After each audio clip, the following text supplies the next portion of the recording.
sona yazi kodwa enconiswa sihlanganiphelile lento savele sakhuluma ngesibongo sakho uNdlunkulu kodwa kusenani ke sobuye sisibheke ngelinye ilanga ngoba sikhona sendawo sobabheka bakwavuma sobabheka omadlala kunjalo namhlanje sibheka bakwaNtuli ke bangobani abakwaNtuli lesidabuke Khongo safika lapha njengoba zeyifike i-aim ngapha ngezansi basoke siqhamuka ngenhla siholo inkosi uMahlapahlapha base abazinza kwenye ngasehle indaba ezokhahlamba akwaziwa ukuthi yile ezibukile ukuthi bayisizwe sesidlana sodwa noma kuyindlala phela indlala lekuthiwa amadlantule lapho ukudla kwangekho khona sebedlana bodwa base bakhona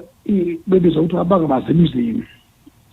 kelinye lamaqembu lafika la ngokhonza inkosi imsenza ngakhona labele holo Nkobe kaguqa kamsilela kaNomashingila uNkobe lo waduma ngegama elithi Sompisi baze traje ngesizwe sama semabheleni kwakuthiwa abasemabheleni yebo inkosi yathi bazoba ngwaba kwaNtuli ngoba ibone ngeyintuli inkomo zabo ekhathi beza kwase kuthiwa abakwaNtuli wayesahlonishwa ngaso isikhathi izwe lenkosi angikhuluma ngomdlela kaSompisi wayezalwa uNkobe kaguqa kamsilela kaNomashingila wayinkosana uNdlela kaSompisi waba inkosana kuyise uNdlela waba ke sebuthweni labuthwa inkosi senza ngakhona kwaZulu ibutho lentontela ngesikhathi esilodingana waba uNdlunankulu esabeka ichaza kandlela kaSompisi ebukhosini bakwaZulu walwa izinto ezisabekayo zokuhlanganisa umbuso wakwaZulu waphinde kwavikela isilo uMpande kasenza ngakhona ekubulaweni isiludingana ngesikhathi uMpande sengumntwana nje engakabi siyinkosi ngena ebukhosini abe inkosi wakutholela indlela wexwayisa inkosi uMpande ngetulela Cross isiludingana lokumbulala wamelule uba abalekele isilungile ayocela ukukhosela abamhlophe babe ngaphesheya uthukela ngaso sikhathi bengabikho ngalelo namhlanje impi yabo isihlangana phezulu entabeni eMaqonqo phakathi komkhuze noPhongolo uNdlela wayehola lempi isiludingana akayivumelanga uba ilwe kanye ngoba phela uMpande wayengenawo amabutho ngoba wayengesiyona inkosi wayenabantu nje abamsekelayo lo udingana wayenamabutho kaNkosi uShaka namabutho akhe wabuthile bebaningi kakhulu wavele wayinconzula kancane impi enzela ihlule ukuze kunqobe emntwana uMpande lokho kuveza ukuthi uNdlela kaSompisi nguyena wayeselumdidile ukuthi isiludingana wagcina kuNdlela ebulawe isiludingana ngenxa yokwehlulisa impi yakhe udadewabo kaNdlela wawubhibhi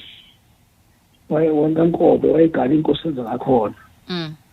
wazala umntwana uSigujana owabusa inyanga ezimbalwa wasebulawa ilembe wangena lo lihlalweni umntwana uSigujana wayelanywa intombazana umntwana unomqotho owagala inkosi yesizwe sakwamthetho omlandela kaMbila wafika umntwana nomqotho wazana inkosi usuke eshada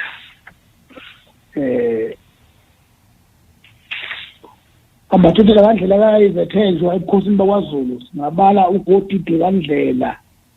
uMavulengwana kaNdlela uMbadamana kaNdlela noMpumela kaNdlela uGodide noMavulengwana noMbadamana basala empini yaSondini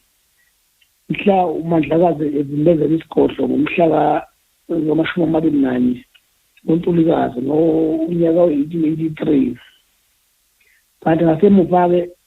umzukulu indodana kaGodide uMangathi kaGodide kaNdlela wayemzukulu kuNdlela wayebambishisa impi yamakhanda ngo-06 waze waboshwa odingiselwa esichingini eRobben Island ubuqhawe njalo lobo basemabhileni khuluma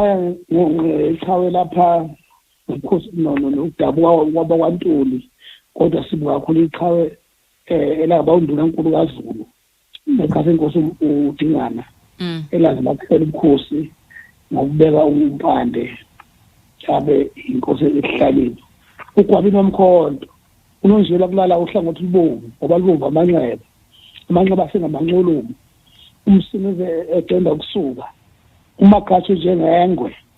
kwasabe emhlaba uGwabini waphila umnyaka nyoduke namaphela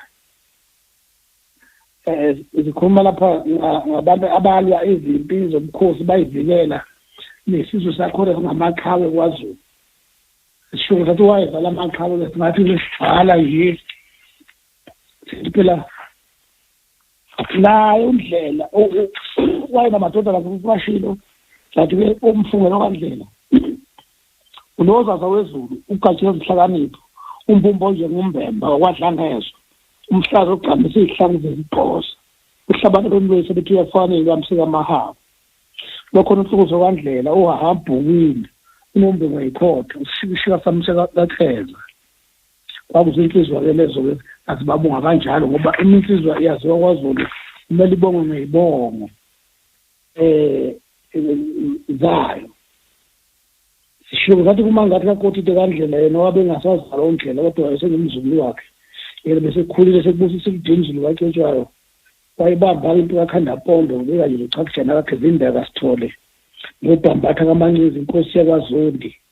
eMpumprovana konke lokhu ngiveza ubuqhawe obukhulu buka bwendlu kandlela kaSompisi kaGuqa kaMsilela kaNomashinila uzalo kwantuwe besikhuluma ke ngalabo bantu ke bakwaNtuli namhlanje umsayo sesiyokhuluma ngezinye izibo sithokoze umsakazi kunjalo indaba ezitha sithokoze kuhlezi kuyintokozo njalo kuba nawe ngalesikhathi lesi uzosifundisa ngemvelaphi yethu uzosifundisa nje ngamasiko ethu nangamaqhawe ethu namhlanje ke imlalelo Cause FM kade sibheka isibongo sakwaNtuli ngaphambi kokuthi ngikudedele indaba ezitha umlalelo